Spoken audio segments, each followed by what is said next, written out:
Dakaro ralio transliacijas pristato Tauras. Vyrų gira pelnytai.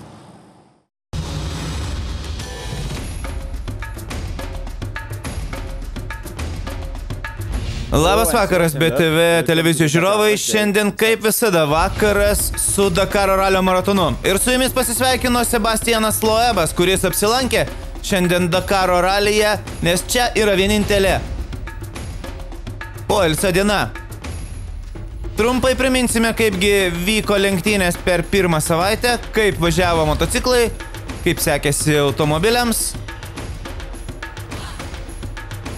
Ir žinoma, papasakosim apie lietuvių pasirodymą Dakare. Ir šiek tiek pakalbėsime su Sebastianu Loebu, galbūt jis žada važiuoti Dakare. O aistros rubrikoje mes turime net 2 viktorinas, į kurias atsakinėjęs lenktynininkai. Taigi, poilsio diena visiškai šalia Salta miesto. Salta tai yra to paties vardo regiono sostinė. Kolonijinio stiliaus miestelis visiškai šalia Andų kalnų. 1300 metrų virš jūros lygio.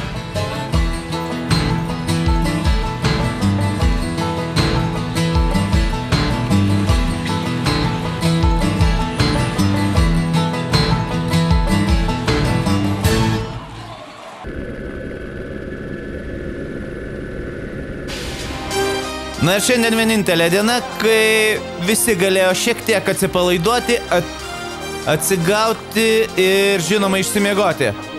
Na, o kai kas galėjo net pažaisti. Na ir didžiausias šiandien Dakare svečias yra 9 kartus pasaulio ralio čempionatą laimėjęs Sebastianas Loebas. Pasikalbėjo su Marku Koma. Susitiko žinoma su Carlosu Sainzu.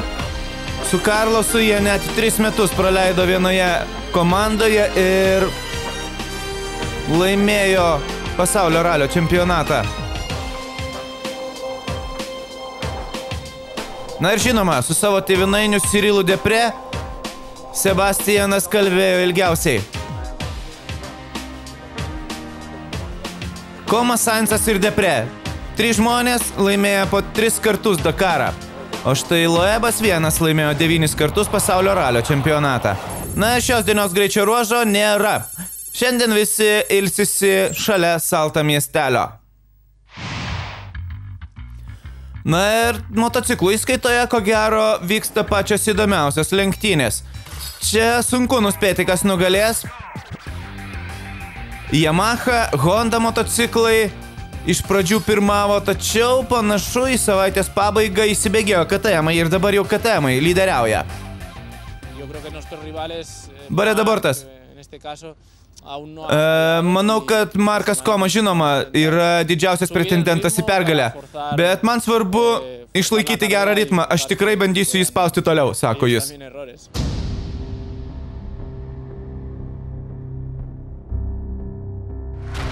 Taigi, Bareda Bortas pradėjo pirmąjį greičio ruožą iš karto pergalę, nepaisant šio kritimo.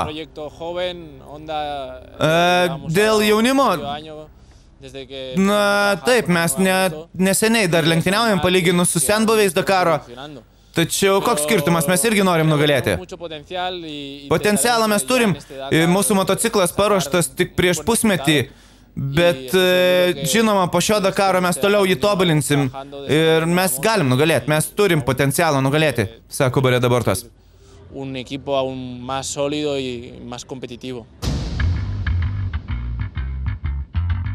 Antra diena buvo pirma diena, kai sportininkai išvažiavo į kopas ir ta diena, nuo tos dienos pradėjo nesisekti Cyrilui Depre.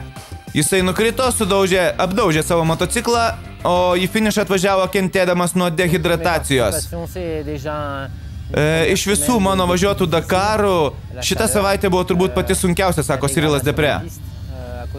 Ji atėmė labai daug jėgų, buvo sunku naviguoti, šiek tiek kankino techninės problemos, buvo labai sunku, tiesiog išsunkė mane.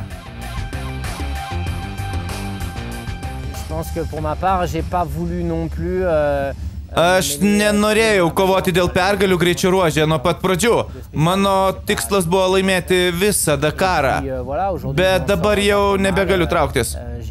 Po truputį man kiekvieną dieną viskas nors po truputį nesisekdavo. Kažkada kritau, kažkada turėjau techninių problemų. Bet tai nesumažino mano motyvacijos nugalėti, sako Cyrilas Depre.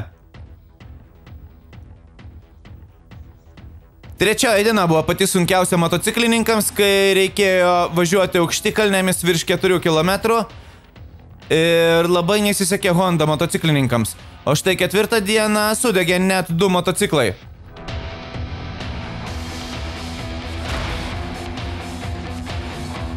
Ir Bareda Bortas dabar liko vienintelis Honda motociklas lenktynėse.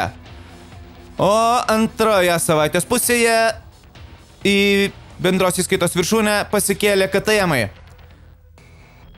Markas Koma ir Čileko Lopesas, Francesco Čileko Lopesas, pakilo į bendros įskaitos viršūnę, nes tik tai KTM-ai nugali per pastarosius net 14 metų. Panašu, kad šiemet taip pat gali tai būti. Markas Koma sako, jeigu nori laimėti lenktynes, tu turi turėti visą visumą. Ne tik pats būti greitas, bet ir turėti patikimą greitą motociklą, turėti gerą komandą. Ir kol kas mums nebuvo problemų, bet liko dar savaitę ir žinoma, mes kažkokių problemų turėsim. Svarbiausia, kad jos nebūtų didelės, sako Markas Koma. O taip baigėsi lenktynės Francesco Lopesui 5 dieną. Įkrito jis į duobę, sudaužė motociklą ir pasitraukė iš lenktynių. Alanas Duclos. Žmogus, kuris kiek netikėtai yra labai greitas. 6 dieną jis laimėjo ir Alanas Duclos sako, va šitie paskutiniai 2 greičio ruožai man buvo labai palankus mano vairavimo stiliui. Ir aš, žinoma, pasinaudojau progą nugalėti. Aš atakavau ir tai atsipirko. Ir aš visą laiką būsiu šalia lyderių ir jeigu jie nors šiek tiek suklys, aš tikrai pasistengsiu iškopti į rikiuotės priekį. Taigi, kol kas Markas Koma gan užtikrintai pirmauja 42 minutės prieš artimiausią persekiotoją Bareda Bortą.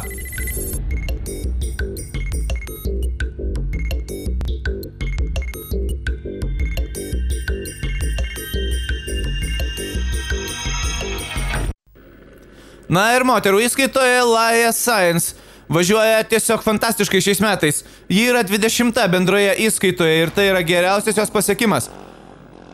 Kol kas ji aukščiausiai yra finišavusi 39 vietoje. O tai geriausias pirmokas, jeigu taip galima pasakyti, greičiausiai važiuojantis pirmus metus Dakare lenktynininkas. Ir keturračių įskaita. Per 6 Dakaro dienas net 5 žmonės laimėjo greičio ruožus.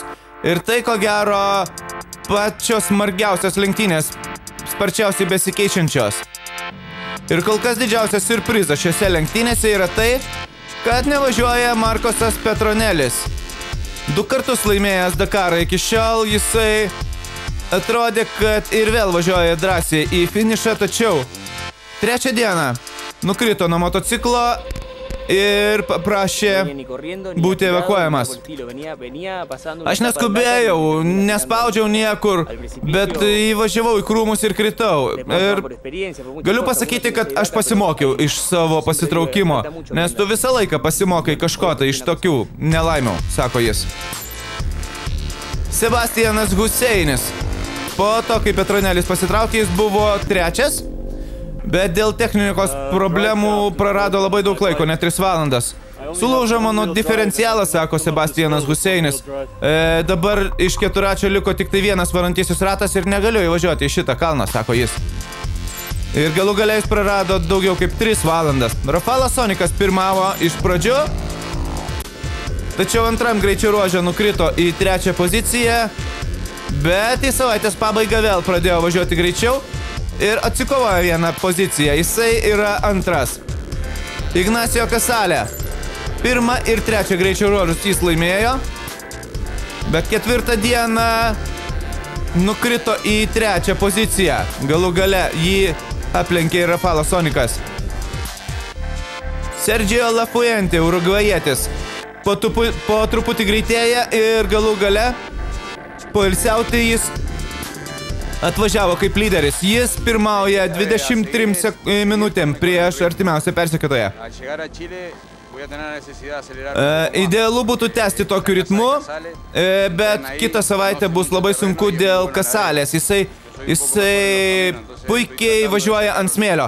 Aš greičiau važiuoju tada, kai žemė yra tvirtesnė, sako jis.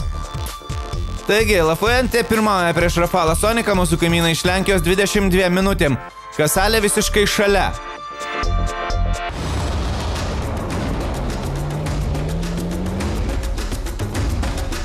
Netrukus papasakosim apie automobilius ir apie Nani Romos pirmavimą, Carloso Sainzo bėdas ir žinoma lietuvių pasirodymą. Tačiau iš pradžių rubrikoje žmonės apie Sebastianą Loebą. 9 kartus laimėjęs klasikinį pasaulio ralio čempiono titulą. Jisai šiandien apsilankė bivuake. Ir pirmą kartą jis pamatė Dakarą gyvai, ne per televizorių. Šiais metais nevažiuoju Monte Carlo ralyje, kuris bus kitą savaitę, todėl turėjau laiko atvažiuoti. Atvažiavom su draugais pasižiūrėti, nes visą laiką mėgau žiūrėti Dakarą per televizorių. Ir norėjau labai pamatyti jį gyvai, sako Sebastianas. Todėl aš čia ir esu.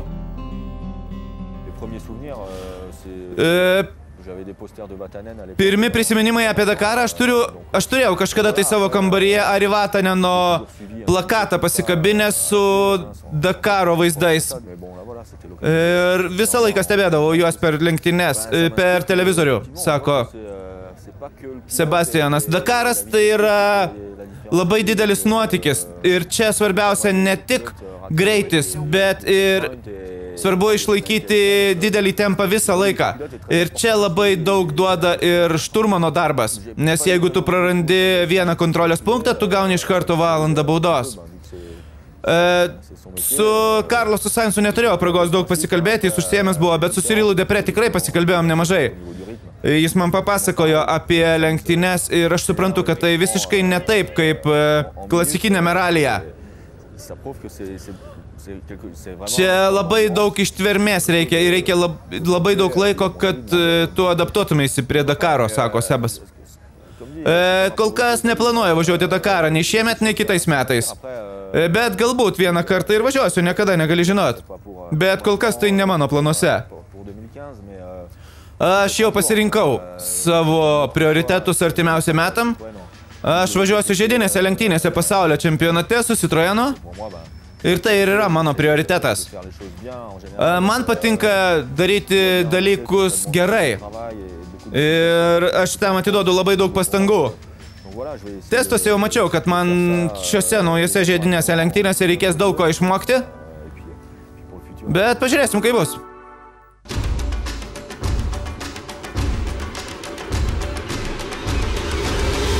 Taigi, pirmasis testas lenktynininkams. Pirmoji dalis. Kas įkūrė Dakaro lenktynes? Lavinas? Ne, suklydau. Ar gali pakartot? Thierry Sabin. Teisingas atsakymas.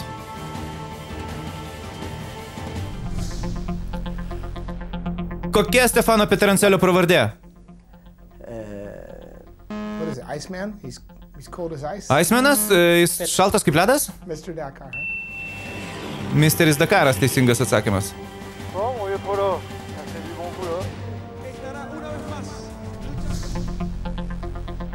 Kiek kartų Dakarą laimėjo Vladimiras Čiaginas? Oi, nežinau, labai daug. 2. 6 ar 7? 7. Wow. Oho. Gal 9? 7.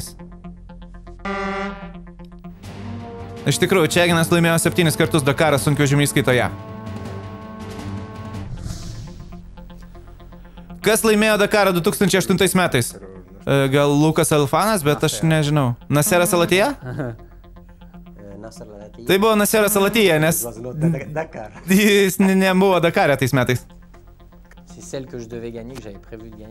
Šitą Dakarą aš norėjau laimėti, bet nelaimėjau, nes jo nebuvo. Dakaras 2008 buvo atšauktas.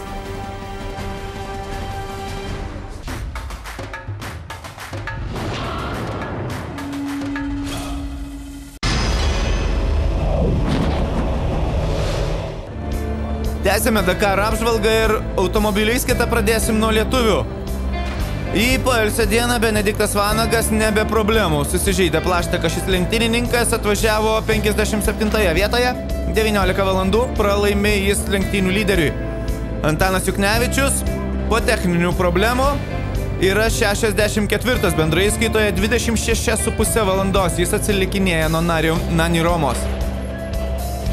Buvo vienas greičio ruožas iš 2 dalių ir tame tarpe buvo pervažiavimas.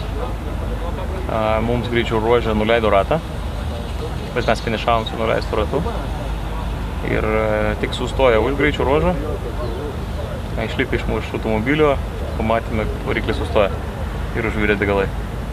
Tai turime įtarimą, kad buvo likę dar standartinių degalų, tai gal jie susimaišė, gal dar šiek tiek yra, na, kaip čia pasakyti, įtakojame tas temperatūrą. Tai dabar turbūt sekantį kartą užpilus tikiu, kad tai išspręsime klausimus. Plus papildomai statysime radiatorių grįžtančio kūro aušinimo, tai bent jau nuo variklio neteis karštos temperatūros degalai. Kai Robis Gordonas atvažiavo į Dakaro startą, jis turėjo labai daug ambicijų, tačiau jos labai greitai buvo sudaužytos jau pirmose 2 greičio ruožuose. Pirmi 2 greičio ruožai jam buvo kaip košmaras. Jisai turėjo daug problemų su kuro virimu. Turėjom stoti šiandien gal 5 ar 6 kartus, praradom daugiau kaip 2 valandas, sako Robis Gordonas. Jisai buvo kupinas vilčių atsilošti, bet nepasisekė. Jisai tik 21. Carlosas Sainzas, mūsų strategija yra kantrybė. Deja, kantrybė baigėsi 4 dieną. Nes Carlosas Sainzo SMG bagis sugedo. Carlosas 2 kartus buvo pasiklydęs, galų gale jis tik tai 6. Ir jam trūksta net 2 valandų iki lyderio. Dakaras toks jau yra. Vieną kartą tu herojus, kitą kartą tu esi niekas. Viskas, kas galėjo būti blogai, mums šią savaitę ir nutiko, sako Sainzas. Na kągi, jam dar lieka savaitę atkovoti 2 valandas. Čilėje. Prieš Dakarą Naseras Al-Attiyah su savo naujoju automobiliu nuvažiavo vos keletą kilometrų. Taigi, mokytis ir priprasti prie automobilio teko jau lenktynėse.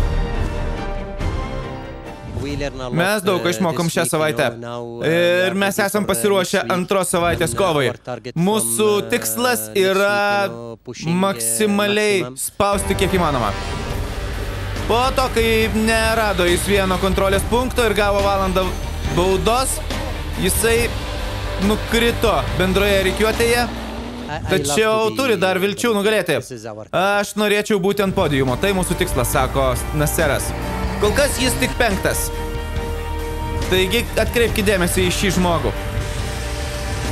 Galbūt net toks efektingas yra Žinėlis de Villiersas, tačiau jisai labai efektyvus. Labai sunki savaitė. Ko gero, kai Dakaras persikėlė į Pietų Ameriką, tai buvo sunkiausia mano savaitė. Kol kas tai greičiausias ne mini automobilis. Toyota Hiluxas yra 4. Žinoma, mes turime šansų nugalėti ir mes toliau kovosim, sako Žinėlis de Villiersas. O tai yra žmonės, kurie gali jaustis kol kas ramiai. 3 pirmi automobiliai yra miniai. Taigi, kas iš jų nugalės šiemet? Gal Stefanas? Tai ko gero pati sunkiausia savaitė, kurią aš turėjau Dakare. Labai ilgi greičio ruožai, bekelė ir ta nekenčiama kupranugarių žolė. Viskas buvo labai sunku. 2 kartus laimėjau greičio ruožus, bet koks skirtumas? Dakarą galima laimėti ir nelaimėjus nei vieno greičio ruožo, sako Stefanas Peterancelis. Ir kol kas Stefanui nelabai sekėsi, jis ir klaidžiojo, ir dažnai pradūrė ratus.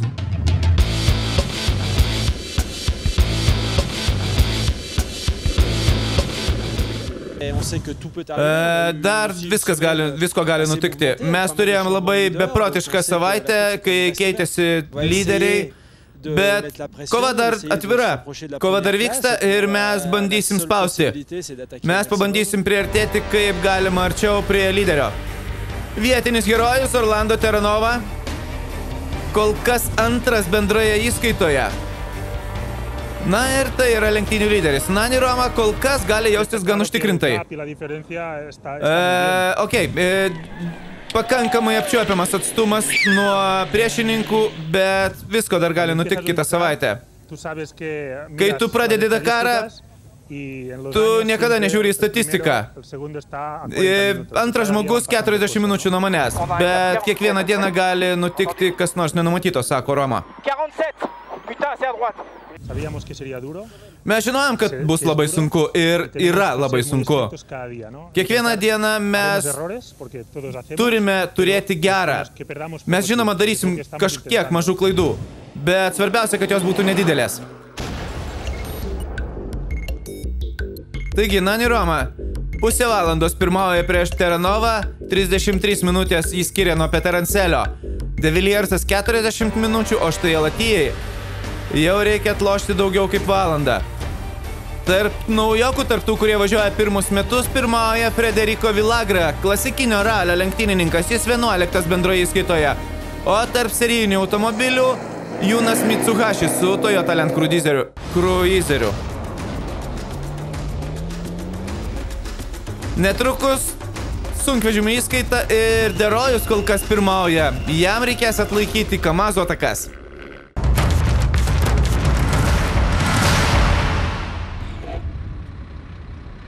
Taigi, šiek tiek statistikos. Iš 174 motociklų 85 atvažiavo ilsėtis, likę jau pasitraukė iš lenktynių. Iš 44 19 atvažiavo iki bivuako. Iš 147 automobilių 73 važiuoja toliau. Iš 70 sunkvežimių 52 tęsia lenktynes, taigi 53% dalyvių tęsia savo pasirodymą. Ir tradicija Dakaro lenktynėse 112 tūkstančių dolerių lenktynių organizatorius Etienas Lavinas įteikė labdarai statyti namams vargšams Pietų Amerikoje.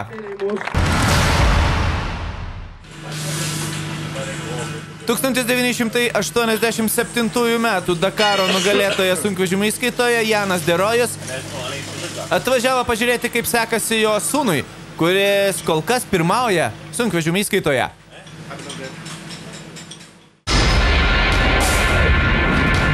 Na ir Dakaro pabaisa sunkvežimiai. Viskas prasidėjo labai netikėtai. Airatas Mardėjevas pirmavo po pirmos dienos, tačiau labai greitai baigė lenktynę štai tokiu būdu.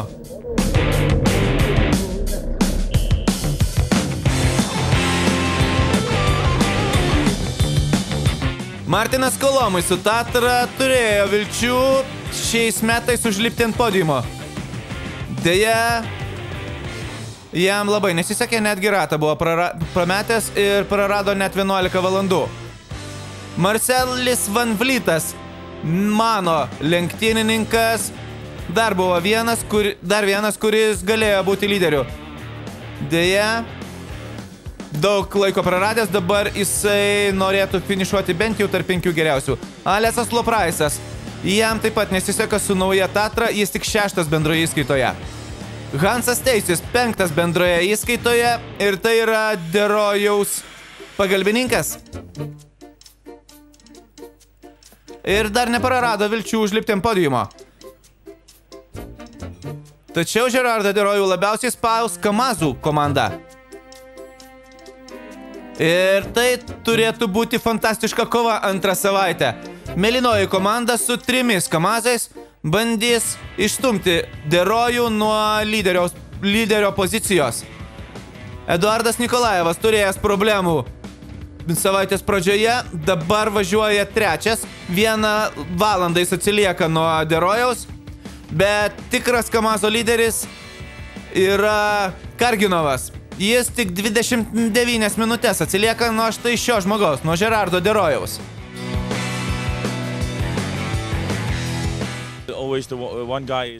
Derojus sako, jie visą laiką turi vieną žmogų, kuris važiuoja kaip kamikadze ir aš nenoriu sekti paskui jį, nes tai nesaugu, o kiti du iš Kamazo, jie važiuoja atsargiai, važiuoja paskui ir laukia mano klaidų. Bet kai aš padarysiu klaidą, jie žinoma tuoj pat užims mano vietą. Taigi, tik 20 minutės nuo Karginovo ir valanda ir 7 minutės nuo Nikolajevo. Derojui bus sunku kitą savaitę.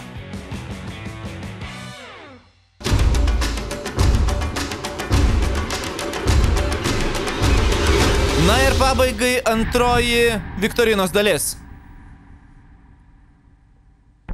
Kokia Carloso Sainzo pravardė? Carlos. El Matador? Je sais plus. Pamiršau. Matador. El Matador. Ou le Roi. Teisingas atsakymas El Matador.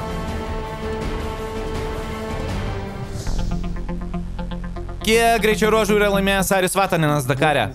Labai daug. Aš nežinau net kiek pats laimėjau, tai Vatanino tuo labiau nežinau. 18 ar 19? Gal 25? Dar daugiau? 35? 40? 45? 50? 50 laimėtų Dakaro greičio ruožų.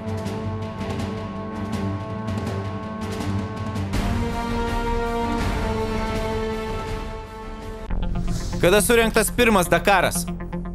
73. 73? Nežinau, aš buvau labai maža tada. 76?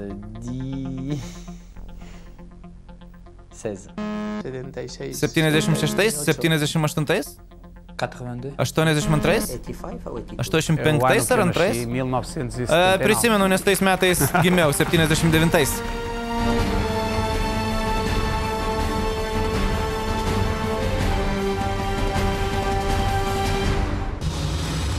Na ir kasgi mūsų laukia rytoj? Rytoj lenktynių dalyviai pasuks skirtingais keliais.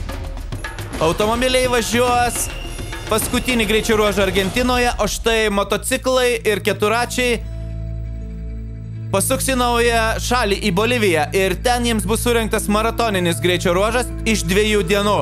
Jie praleis naktį be savo serviso pagalbos.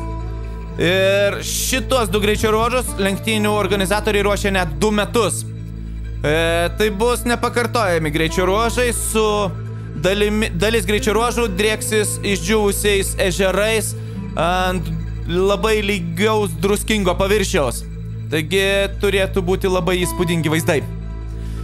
Nepamirškite mūsų įsijungti rytoj vakare ir pamatysim, kaipgi sekasi dalyviams. Dakar!